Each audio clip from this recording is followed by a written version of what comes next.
I remember that. That was funny. Tell me your experience in the league. Trevor Ruffin played in the league 2 years, 3 years? 2.5. 2.5 years. I'm finally the right age too. I ain't got to say I wish I was older. You old enough. Like I did with my dad. Yeah, I'm old enough. Nah, at this time. Now I'm old enough. You old enough. Yeah, I'm old enough now. Goodness. Correct. Now okay. All right. This is not a PG program anymore.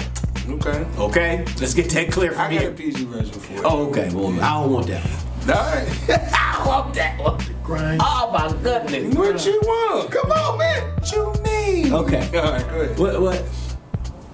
What is you not drafted? You where in rookie camp? What is? Give me that, and then go from there. Okay, so I actually showed up in the pre-draft camp. The one that they be showing on in TV Chicago. now. Yeah, Okay. I actually killed that. Me Okay. and Charles Ward got busy, and so I thought I was supposed to get drafted by the Miami Heat with the 42nd, 43rd pick, second round. No. Alvin Gentry called me. We at P House. I'm at 813. Me and Jason Slaughter and Lil Tevin, Kev Briggs. So we sit there. The phone ringing off the hook. It's my agent. It's Miami, and somebody else was gonna take me to like 30 something. They did. I mean, this cat said he still ain't played for him. Like they took these dudes' rights instead of taking me or whatever. But anyway, you know I haven't watched the draft since. Since 94, 95. Yeah, I'm tight, man. I'm tight because I'm like, man, I saw some of these dudes in this camp, man. Like, as much as I love Charlie Ward, if he went first round, come on, man. I mean, we played on the same team. You know what I'm saying? Did you make him look good? You got him drafted? Me and Charlie Ward was balling, dog. They played us together too the whole time. So these 6 foot guards? Man, you know, we both football players. Ain't no posting or nothing going on. Y'all taking care of that. Y'all taking care of that. Y'all taking care of that. Yeah, so y'all come down if you You want want to. Put your back Looking off, forward in the know. back. It's small in your back. Get beat up. So anyway, we hooping. And so I'm like, I watched that. And as soon as the draft is over, So who brings you in? Jerry West calls me. Okay. The logo calls me. Directly. Who called me? Called Jerry West. Tag that too. Called at 13, man. It was like, I know you're disappointed, but I want you to come out here to LA to participate in this little the Summer League. It was a Summer League. It was in Irvine. The one that's in Vegas now is in Irvine. It's fine. There's some more irony behind that story too. So my agent, he takes care of Warner Gear. He takes care of all the particulars, whatever. Got me a little stipend and stuff like that. So me and your boy, me and Jay Rod getting up every morning, running shoot 6 o'clock in the morning. Every morning, 6 o'clock. Me and Jay get up. I ain't gonna say what nobody else is doing. Boys know what they're doing. But they wasn't going to. Nah, they wasn't getting that.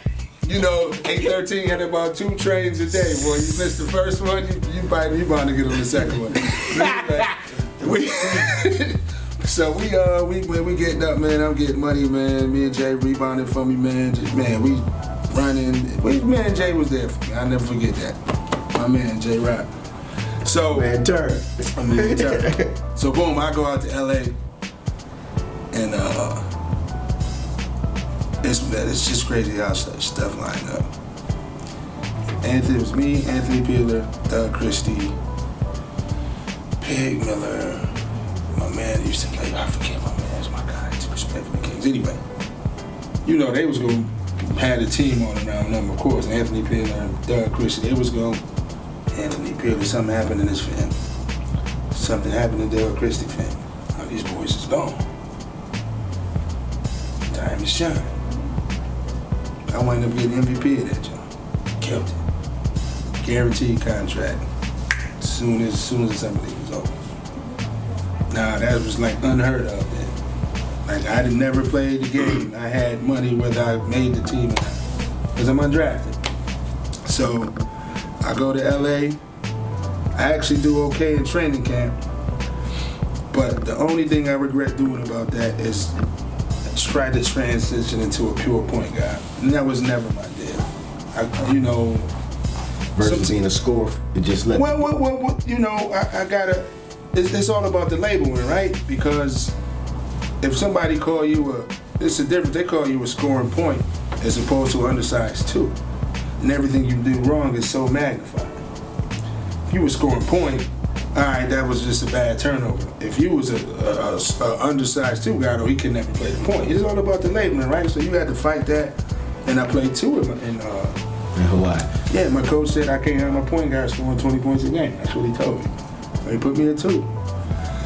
I actually told him he never coached a player like me before, and so I helped him out, and he helped me out, Because after that, you see what Anthony Carter was there, he let him do what he wanted to do, and he played in the league about 13 years, so, Then he wasn't nowhere near you. Yeah, but he could ball, though. He made himself an NBA player. No, that boy could play. He was tough as hell. He liked the he was a pit bull out there. Like the Patrick Beverly type. Right. Time, whatever. Because Patrick Beverly looked like he ready to, get it in. Yeah, Southside Chicago every day. I mean, some boys in the belt that want to get in every day, but they don't carry it with them like that. I can appreciate that, right? So then, boom, I'm at the hotel. They put me on waivers because it was a trade pending that we had to go through. So I'm in LA at the Sheraton at the airport. I'm sitting, I'm like, man, I'm going to the crib. I'm like, yo, I'm gonna go home for a couple days, blow off some steam, because I'm sick of this treadmill, I'm just sick of this hotel, I'm gonna go to the crib. And they was like, all right. So they played the Knicks that day, and I flew home. Get to the crib, call my peoples, Lisa Simmons. I called Lisa, I was like, yo, that car, I'm ready to pick that car up. You gotta go to Seattle. I said, what? Your agent just called. As soon as you get here, you gotta call your agent. So I come back, catch a cab from the airport, get to the joint. Hey, you gotta go to Seattle. I thought you were in LA. I was like, no, I'm in Buffalo. Well, you gotta go to Seattle right now. Right now, you gotta go to Seattle. I was like, man, I ain't going nowhere. I can't go tomorrow? It's like, no, they play tomorrow. Get back on the plane. How long was you in Buffalo? Right there. How long were you at been touched 45 minutes tops. Wow. I gotta get right back on the plane. They already had you a ticket, or? Yeah, it was already set up? Yeah. Oh, I talked to Brian Colangelo on the phone. Brian Colangelo. Tag that one too. Because his father was Colangelo to do the list, but he was, I don't want to say he was a GM or something like that. I talked to him. So he was like, yeah, we want you out here, because I had actually played well against them in Summer League. He was finished, right? KJ got hurt. Danny Ainge got hurt, and so they was, okay, well, he on waivers, man, bring them out. So they bring me out here. Mind you, boom, I take this flight all the way from here, and then I gotta go all the way back over here, and then we play the glove the next day. Give me that. What was you thinking? I mean, what give me, quickly, what was okay, I'm in Seattle. I got a game. What time did you get to? I got a game. What did you? 2 in the morning. So where did you have to go when you got there? You went right to the hotel? Right to the hotel. Right to the hotel. Was somebody there? Far as like paperwork, contract, signing, anything? What was? I did that in the morning. I don't have to sign nothing. Okay. I'm about to play for insurance purposes. Okay. So I got to the hotel. I had traveled a lot, so I went to the room, got my key, got a wake up call. What we got over there about? Because the time difference is still right now. Okay, so because you ain't because I'm on still this side, right. I'm still on this side of town, so I'm still kind of good this way. So we get up in the morning. I get up in the morning, get on the bus, sign my contract, go over a couple plays with Coach Westfall on the bus. I had 50 and 40. 50 was a screen with the center. 40 was a pick and roll with the 4-man. That's the only 2 players I knew. So I didn't think I was gonna play. So me and Antonio, my man Beanpole, Antonio Land. He's a rookie there, yeah. Because we had remembered each other from the camp. Me and Wesley Person on the team. Aaron Swanson, he was a pretty good player too. Went to Auburn with Wesley. So I'm sitting on the bench, man. I ate me a Snickers bar. On the bench? No, before the bench. That was like sort of, I don't know, you would know, and you know how superstitious athletes is, so, but I didn't think I was gonna play. It was like, rough. I said, man, So I didn't even have no butterfly. Plus, I had already played preseason against Seattle, whatever. And so I was, but I'm like, damn, I'm about to play. I didn't think I was gonna play. This is still the first quarter, second quarter? This is the first I can tell you quarter? exactly how West falls, and I tried to kind of emulate that a little bit. His sub pattern was 2 minutes to go in the first quarter, 2 minutes left in the first quarter, and then if you rocking, you rock it. But he let the starter play 8 minutes. Or 10 minutes, and then you get in after that, and then you got the timeout, and then whatever. Because if that 2 minutes you BSing, then the starter back in, which was Elliot Perry, who was actually balling. And I got in, man. I had 8 points in like 2 minutes. But he still sat me. I wound up having 17 and like 5, man, like 12 minutes. That was my first game, first real game. So what was that whole year like? Barkley was on that team? Yeah, but he was hurt too. So I get back, then we play the Clippers. The next night, actually, boom, 15 and 5 in about 11 minutes. So boom, now we go back to Phoenix. So I go back to the hotel. This cat, Kenneth Creer, never forget him because he wound up being Janet Jackson's agent. He came to me, met me at the hotel. But see, I'm not one of those green cats because I've been out there with my father. I'm like, okay, you want to show me a good time? That's on him. Ain't nothing gonna happen. But right. I pause and jump. So he takes me to this spot called Moose's. No, not Moose's. I forget this joint. This was me and my man spot. Anyway, we go to this spot and we come in there and it's Chuck, Mike, because this was Mike was playing baseball. David Falk. What's my man name? He used to play wide receiver for the Cardinals back. No. For the Cardinals, used to play both. Roy Green, not Roy. Remember, he used to play both ways for the Cardinals back in the day when they was in St. Louis. But he wound up anyway. Green, that was his last name. Last name was Green. It was Green. I don't know if it was Roy Green or whatever. But he had 25, then he switched to 86. Anyway, so I come in the joint, and Chuck waved me over there. I guess he recognized me from TV because I never met him. He brings me over there. I meet Mike. Chuck was like, yeah, this little guy I was telling you about. He's like, oh, this little shoot 'em up, man. You better quit shooting on him. So this is what Mike's first words to me. So I'm like, all right, damn, I thought I was balling, but whatever. So we sitting there, man. We just hanging out. We kicking it, man. I'm like, that kind of topped the whole Prince and Eddie Murphy and everything. You know? Sitting with Mike, right? Mike and Chuck. I didn't even know Charles, I didn't know him either. I'm just sitting there like, yo, and then everything is like roped off, and it's just like, man, I'm like, yeah, I'm in the league, yo. This ain't my father or nothing. I did this, you know. So it was kind of that was kind of special. But Chuck is a real good dude, man. He took me to I chilled in the Supreme Court building all day one day talking to Judge Clarence Thomas. I know a lot of people might be bad at me, so don't hashtag that. We might, though. You might, I mean, you know.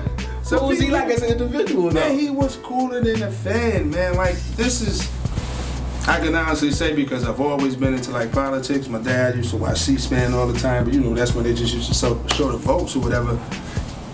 But that's when it was kind of cordial politics, unlike it is now. I don't want to get into politics. Right, you know, however you vote is how you vote. But I don't believe it's more than one right. Plenty of ways to skin that cat, huh? No, it's only one right. There's plenty of ways to opinionate something, but it's only one right. You know what I'm saying? Like, that's green, man. We ain't dispute that. But, you know, it's not the green that I'm used to. And I think my other green, you know, even anybody can spin what they want. Like, but that's green. Like, no, I don't want to hear all that. Anyway, but this one, it was cordial. So we kicking it about Democrats and Republicans, you know, my new tax bracket had me, you know, want to reconsider some things. You was about to go Republican? I mean, it had me want to consider some things. I mean, who would vote against their interests, right? So, you know, you just sitting there like, well, this who does that, right? So I'm not saying I did. Not nobody with money, though. No, I'm not saying that I did, but I'm like, I fall into nobody with money. I fall into this tax bracket now, so I'm gonna see what the chief had to say. Oh, Armstrong Williams, you remember him? The bald head conservative dude. I'm strong. No, he's not dead, but he got a show on right now. Anyway, he's real conservative, dude. Real conservative. Anyway. Black dude, the boy. Yeah, with the boy. Yeah, he was there with us too.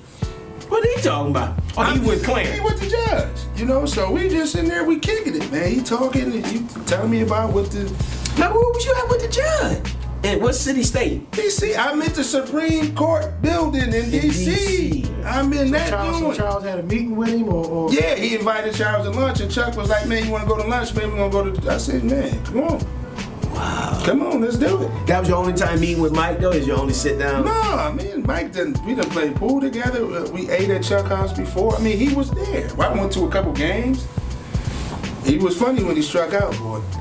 He was a baseball game. Yeah, went to a couple games. He was playing. He was playing. That's when he was playing in the minor league joint. The year that he. Right. Wow. So we go there, sit in the dugout with him, me, him, Chris Berman. What's my man Harry? What's my man? He from reporter from Philly, but he was Chuck boy. Yeah, man. But them boys, we sitting out there, man. You know they all coming to the joint. And man, that boy get a hit. He want to kick it. That boy struck out. That boy way now, he ain't got nothing to say to nobody. I'm like, Mike, that boy, man, he was good, but everybody competitive. You know, that's kind of I think that word is overblown. Like everybody, like who has the will? They're like my man Mac. You think Mike want to win more than Mac or me? Right. It just so happened that they win, so they talk about right. It looks like they just wanted more. Yeah, No, he could play better than him. That's what it is. They ain't about who wanted more, you know. But yeah. So then, man, and then you know, I just now how you get to Philly? How you get to Philly? Was that a trade or was that a no? What was the one like? I don't deal with regrets, but I can definitely admit when I made a mistake. It was a year after I got drafted by Vancouver. You know me, you was on the phone. Yeah, I got drafted. I want you. You remember you? Yeah, we talked. I remember, and you gave me some advice. And you said, "Nah, man." Yeah, because it was a strike. and what the people really don't know is I had ran through most of my money, and my agent he had the plug over the seas. They were threatening with a strike though. That was 95, 96. 96. Exactly. So Stu Jackson called me at my grandmother's house on Headley.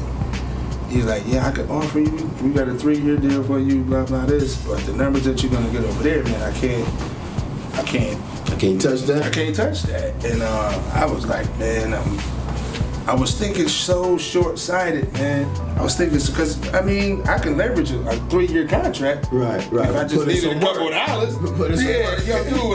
Whatever. You know, I can borrow, go to a bank and anything, but I was just thinking like, I don't want to owe nobody. They told me as soon as I get off the plane, I get $150,000, and all I got to do is sign my name and pass a physical in, and I'm used to this, and I'm used to that. Play over there, it was $35,000 a month. I'm like, I'm hollering. I shouldn't have went.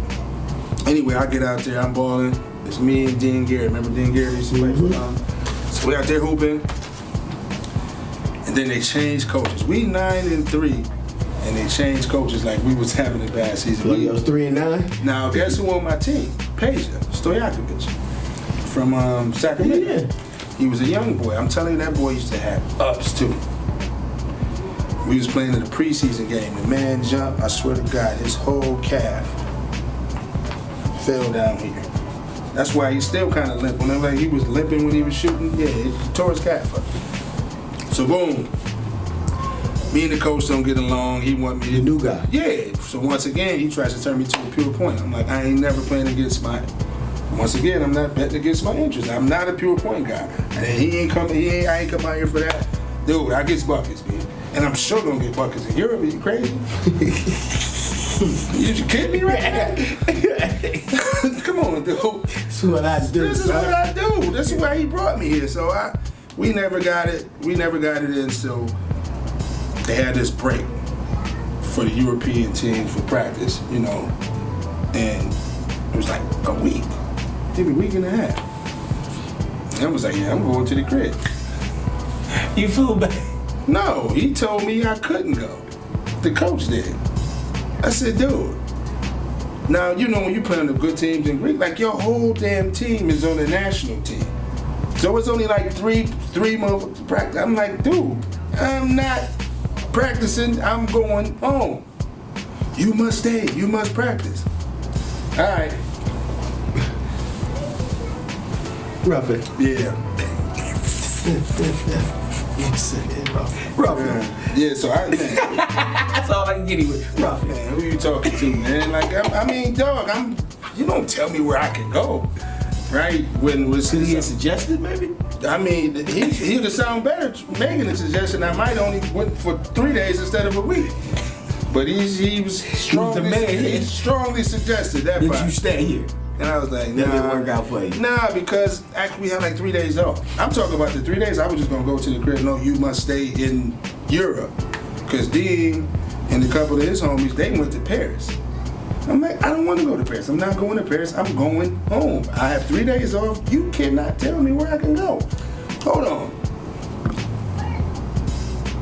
No, ain't nothing in the contract to say you can tell that. I got to go read my papers. Yeah, I had to read my papers. So boom. I go home. I stay for a week. So now I miss a couple practices. I'm like, man, F you, whatever. So now I get back. They done replaced me with this boy, Lawrence Funderburg. Oh, big. Ohio State. They went big. Ohio State. They went big.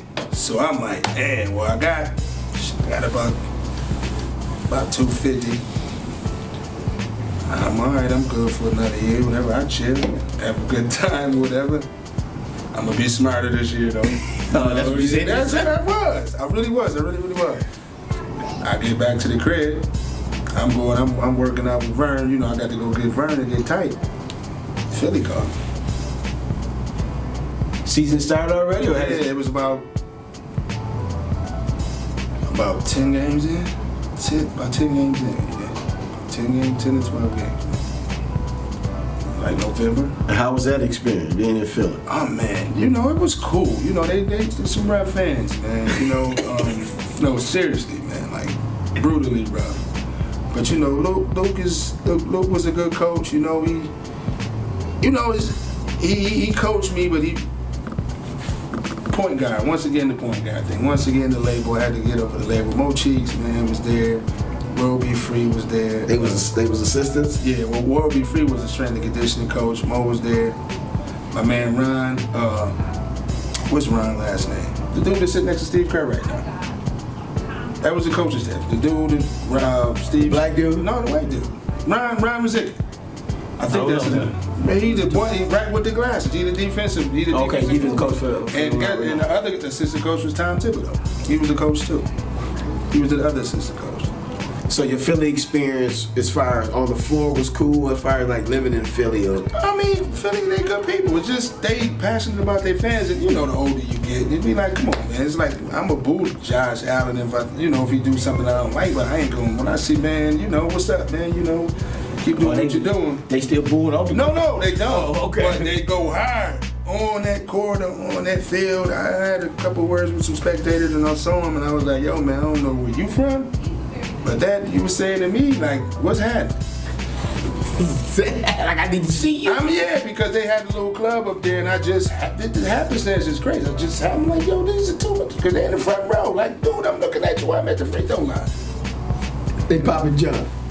All day. I ain't having my best game, but still, you don't talk to nobody like that. Look, this one made me think about you at Southern.